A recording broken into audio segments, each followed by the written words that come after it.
আপুনি সহযোগ কৰি আছে কিন্তু কেনেকুৱা ধৰণৰ কথাবোৰ আপোনাক সোধা হৈছে কেনেকুৱা ধৰণৰ কথা কৈছে কেনেকুৱা ধৰণৰ কথা সোধা হৈছে মই এটাকে ক'ব নোৱাৰিম তেওঁলোকৰ বহুত কেইজন ব্যক্তি আছে তেওঁলোকৰ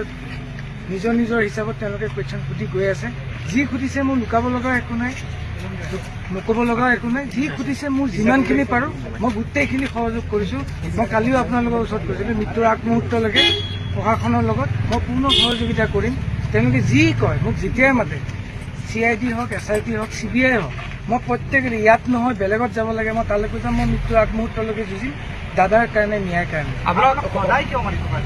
তেওঁলোকৰ তদন্তৰ খাতিৰতে মাতিছে তেওঁলোকে তাৰ পৰা নিশ্চয় তেওঁলোকে কিবা উপকৃত হৈছে তাৰ কাৰণে আপোনালোকে নিশ্চয় সুখবৰ এটা পাব তেওঁলোকৰ পৰা যিটো বিচাৰিছে আপোনাক হোৱাটছএপ মেছেজৰ কথাখিনি সুধিছে নে আপুনি যিখিনি মেছেজ কৰি কৈছিলে সকলোখিনি সুধিছে তেওঁলোকে তাৰ ওপৰতো বিবেচনা কৰি তেওঁলোকে বিচাৰ কৰি আছে আপোনালোকে নিশ্চয় তেওঁলোকৰ পৰা ভাল খবৰ পাব আপোনাক তেওঁলোকৰ লগতে ৰাখিছে ঘৰ যাব দিয়া নাই নাই মই ঘৰত গৈছোঁ ডেইলি মোক ৰাতিপুৱা যিটো টাইম কৈছে মই তাৰ এডভান্সলিয়ে মই আহি দিছোঁ জুবিন গাৰ্গ যেতিয়া আপুনি লৈ গৈছিলে দুদিন ধৰি মেডিচিন দিয়া হোৱা নাই বুলি কৈছিলে মই লৈ যোৱা নাছিলো আপোনালোকে এটা বস্তু মই ক্লিয়াৰ কৰিব বিচাৰিছো মই এজন আমাৰ বাকী 8জন যেনেকে মিউজিচিয়ান থাকে আমাৰ চাউণ্ড চিষ্টেম থাকে আমাৰ গাড়ীৰ ড্ৰাইভাৰ থাকে আমি সকলোৱে এটা মেনেজমেণ্টৰ আণ্ডাৰত আমাক যেতিয়া কয় য'ত যাবলৈ কয় আমি তালৈকে যাওঁ তেওঁলোকে য'ত যাব দিয়ে য'ত থাকিব দিয়ে আমি তাতে থাকোঁ আমি সেই মেনেজমেণ্ট আমি দাদাক লৈ যাব নোৱাৰোঁ সকলোতে মোক নেদেখে